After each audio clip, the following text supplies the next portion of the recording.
तो बात क्या करते हैं, सिंधु सभ्यता का पतन। इसको बढ़िया सा समझिए। अगर आप कमीशन देते हैं, बीपीएससी देते हैं या यूपीएससी देते हैं, तो हमेशा पूछेगा कि सिंधु सभ्यता के पतन के कौन कौन से कारण थे, विस्तार से वर्णन करें। इसको जानने का प्रयास कीजिए, ठीक है। जहां तक सिंधु सभ्यता के पतन की बात है, तो सिंधु सभ्यता के पतन के पीछे कोई एक कारण नहीं बल्कि कई कारण मौजूद थे। प्राचीन इतिहासकारों के वर्ग ने सिंधु सभ्यता के पतन के लिए विदेशी आक्रमणकारी को उत्तरदायी ठहराया है।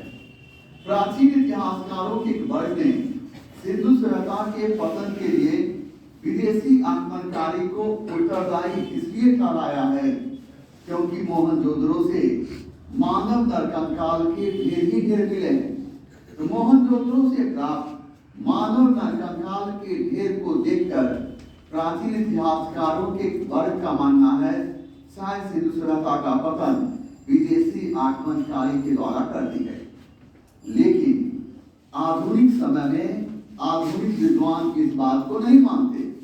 आधुनिक विद्वान का कहना है यदि सिंधु सभ्यता का पतन विदेशी आक्रमणकारी के द्वारा हुई है तो मोहनजोदड़ो से जो मानव नरकंकाल के ढेर मिले हैं उस ढेर पर हथियार का निशान होना चाहिए।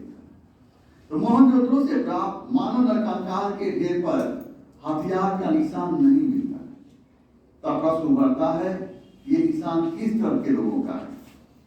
तो मोहनजोदड़ो से प्राप्त मानव नरकंकाल के ढेर पर हथियार का निशान नहीं मिलता है, तो फिर प्रश्न उभरता है ये जो है नरकंकाल किस तरह के लोगों का है। जब इसी नरकंकाल का वैज्ञानिक अध्ययन किया गया, यह उन्हीं लोगों का नरकंकाल है जो लोग मलेरिया जैसी किसी महामारी का शिकार हो गए, और मोहनजोदड़ो के सारे लोग मलेरिया जैसी महामारी के कारण मारे गए। कोई बचा ही नहीं जो एक दूसरे का अंतिम संस्कार कर सके। इस प्रकार मलेरिया जैसे महामारी के विषय में हमें प्राचीनतम जानकारी मोहनजोदड़ो से मिलती है। सिंधु सभ्यता के पतन का एक कारण माना जाता है जलवायु परिवर्तन। पहले सिंधु सभ्यता काल में अच्छी बारिश होती थी, तो अच्छी बारिश होने के कारण फसल की उत्पादकता भी बहुत ही अच्छी थी। लेकिन जब सिंधु सभ्यता की जनसंख्या बढ़ने लगी तो बढ़ती हुई जनसंख्या को बसाने के लिए मकान की आवश्यकता पड़ी, और मकान बनाने के लिए बृहद पैमाने पर जंगल काट दिए गए। जब मकान बनाने के लिए बृहद पैमाने पर जंगल काट दिए गए तो इसका असर मानसून पर पड़ा, और धीरे धीरे धीरे बारिश की मात्रा घटने लगी। इस प्रकार घटती हुई बारिश की मात्रा ने सिंधु सभ्यता के उत्पादकता को प्रभावित किया। इस प्रकार घटती हुई सिंधु सभ्यता की उत्पादकता सिंधु सभ्यता के पतन का एक कारण बन गया। सिंधु सभ्यता के पतन का एक कारण माना जाता है जलधारा में परिवर्तन। हम ऐसा क्यों करते हैं? ऐसा इसलिए करते हैं, सिंधु नदी सिंधु सभ्यता काल के लोगों के जीने का आधार थी।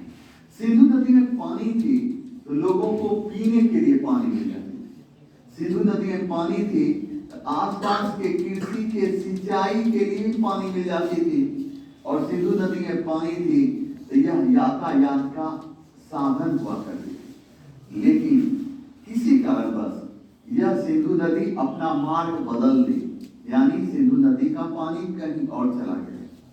तो फिर क्या हुआ? सिंधु नदी पानी नहीं रहा। सिंधु नदी पानी नहीं रहा तो पीने के लिए सिंधु नदी पानी नहीं रहा। सिंधु नदी पानी नहीं रहा तो आसपास के कृषि के सिंचाई के लिए पानी नहीं रहा। तो सिंधु नदी में पानी नहीं रहा तो क्या हुआ?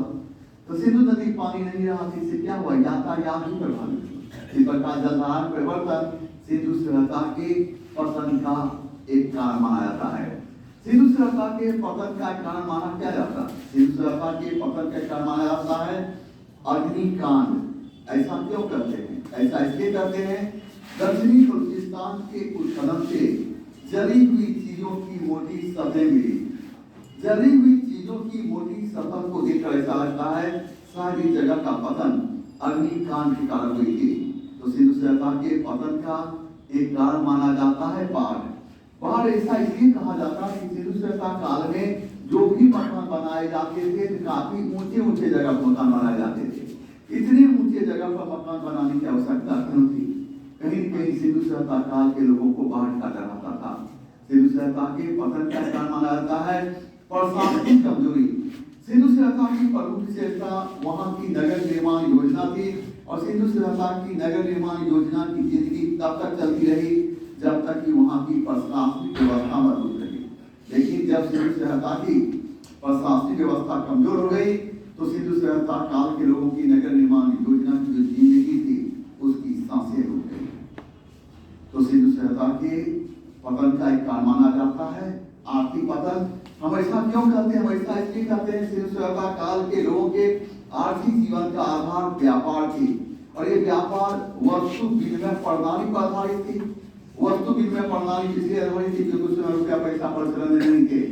सिंधु सभ्यता काल के लोगों का व्यापारिक संबंध मिस्र, मेसोपोटामिया एवं मध्य एशिया के देशों के साथ थी।